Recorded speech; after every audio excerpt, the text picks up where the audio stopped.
wake up in the morning, I make my bed, finish my morning routine, walks to the jeon mansion. So, hi readers, I'm Kim Taehyung, FemBoy, nanny of Jeon's daughter, and I've been working there as a nanny for 4 years.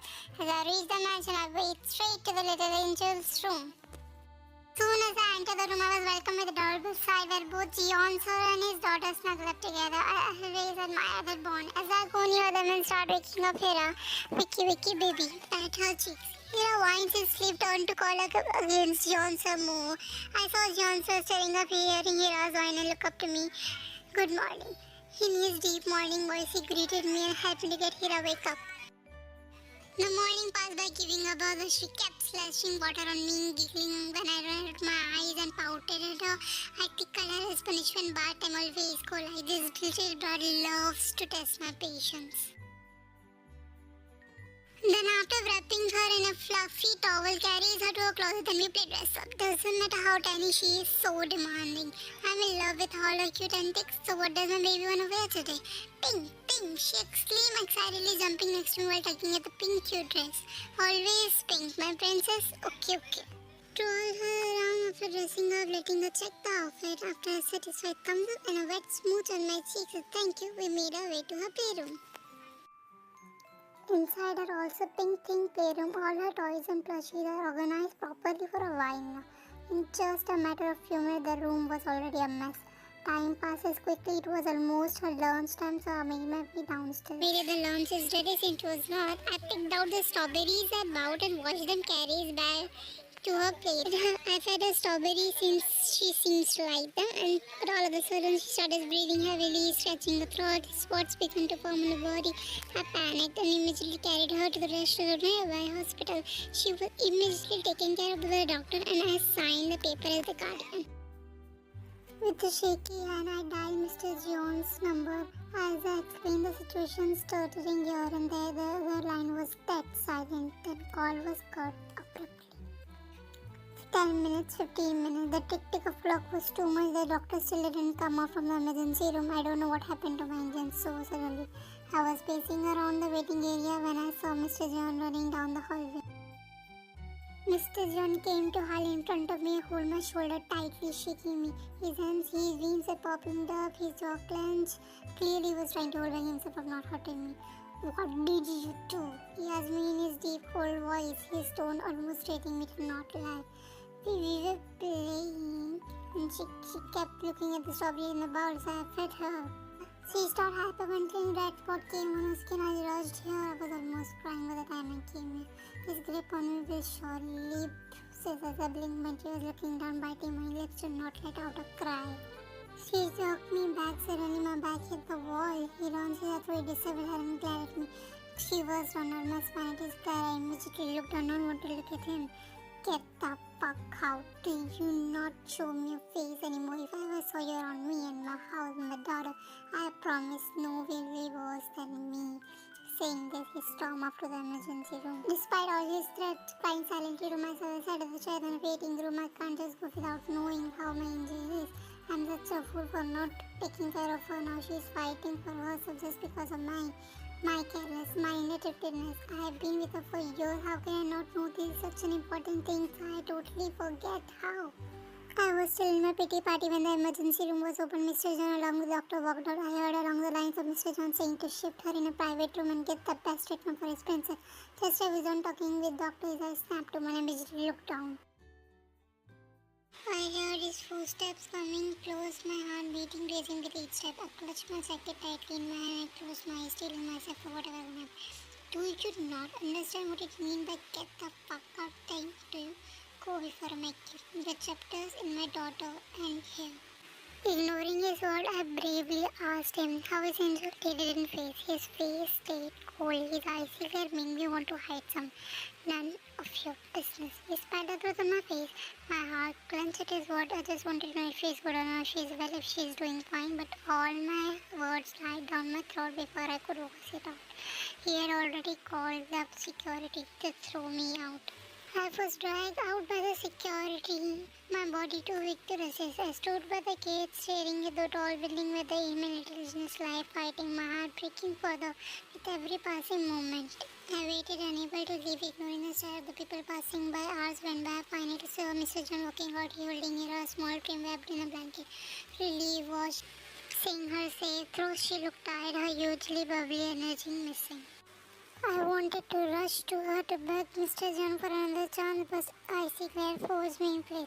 Without a word, he walked past me, holding on her protective and yielding. Days passed in a blur. We visited daily for years now felt like a distant memory. My routine felt meaningless without Hira's cult or the chaotic mornings we spent together. I tried to distract myself, but the kid kept eating me. One day, I decided I couldn't stay silent anymore. I need to make amends for not for myself, but for Hira. I began to write a letter pouring myself heart out to Mr. John. I know I don't deserve to be forgiven, but I need you to know I'm sorry I am. Hira means everything to me. My negligence is unexcusable. I failed her and I failed you. Please just tell me if she's doing well. That's all I asked. I left the letter with the maids outside the mansion. Days turned to the week, but there was no response. My life felt empty, like I had the lost part of myself. One day as I walked through the park where I used to take care, I heard a familiar giggle. Turning around, I can see her sitting on the bench with Mr. John, her tiny hands holding a stuffed bunny. My heart skipped a beat. Hira spotted me before I could move. Her face light up and she called out, "Tete, Tete." Before I could process, she ran toward me, her arm wide open and leaned out. Pleasure in my tied-up tears rolling down my face. Mr. John approached, his expression unreal. He stopped a few feet away, watching us silently. I tried to speak, but the emotions were too much. Jungkook finally said, her voice softer than before. She has not stopped asking about it. I looked at him. I am sorry. I stammered, holding Hira close. He sighed, rubbing the back of his neck. I shouldn't have pushed you away, but like that. I was scared and angry, but I see now that Hira needed you in her life. From that day, things began to change. I was allowed to visit her occasionally, though Mr. John remained distant. One evening, while playing with Hira, she was asked an innocent question that caught us both off guard. Tete, why don't you live with us anymore? Before I could answer, Mr. John spoke up because sometimes adults make mistakes and takes time to fix them. Hira tilted her head, but that is my family, right? Her words linger in the air, making us both realize how deeply we are connected. Over the time, I and Mr. John started to interact more. He started joining us during Hira's playtime, sharing small smiles and conversations. I learned more about his struggle as a single father, his fear of failing Hira, and the pain of losing his wife. In turn, I shared my own vulnerabilities, my insecurities about never being good enough. One night after Hira had fallen asleep, we sat together in the living room. We have done more for Hira than I ever could. She is happy because of you. I looked at John so surprised. I have made so many mistakes. But you learn from them. You interpret it. His case meeting mom. That's what matters. Just when things seems to falling into the place, an unexpected challenge arose. Hira's biological grandparents, who had been estranged from Mr. John, appeared demanding custody of her. They argued that Mr. John's workaholic lifestyle made him unfit parent. The case went to the court. The tension ran high. Stood by Mr. John's side, determined to support him during the trial. The opposing side tried to use my presence against Mr. John, claiming I was an unqualified caregiver. Mr. John surprised everyone when he defended me. Taehyung has been more her parent to Hira than anyone else. Without him, I don't know where I'd be today. The court ruled in Mr. John's favor, allowing him to retain custody. The relief was overwhelming. The Hira choice was infectious. That evening, as we celebrated together, Mr. John pulled me aside. You're not just a part of Hira's life, Taehyung. You're part of my life too. My heart raced as he stepped closer, his hand brushing against mine. Stay, he whispered. Tears welled up in my eyes as I nodded. Always. From that moment, our little family began to heal, stronger and more united than ever.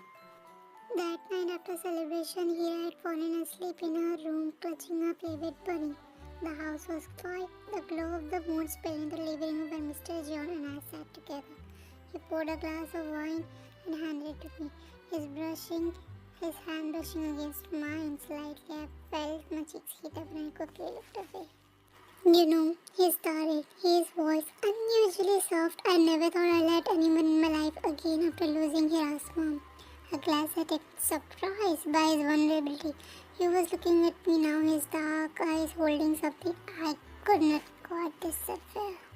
But you continued. You showed me that it's okay to trust again, to love again. My heart skipped a bit at his word. Mr. John, Jungkook. He interrupted, a small smile playing on his lip. Call me Jungkook. Jungkook. I stammered, my voice barely above a whisper. Before I could say anything, he leaned closer, his face closer to mine. My breath hitched as his hand gently cupped my cheeks. Taehyung, he murmured, his voice low filled with emotion. Thank you for being here, for staying even when I pushed you away. His lips brushed against mine, tentative at first as if asking for permission. When I didn't pull away, he deepened the kiss, his hand sliding to the back of my neck. The kiss was soft, yes, passionate, filled with love and emotions. When we finally pulled away, his forehead rested against mine. I could feel his breath against my skin. You are not just part of Hira's life, he whispered. You are mine too. My chest swelled with warmth and I nodded, tears slipping down my cheeks. I have always been your Jungkook. He pulled me into his arm, holding me close as if he never wanted to let go. For the first time in months, I felt at peace surrounded by love. Cuckoo BTS Army, please like, subscribe and share and click the notification button to not miss any video.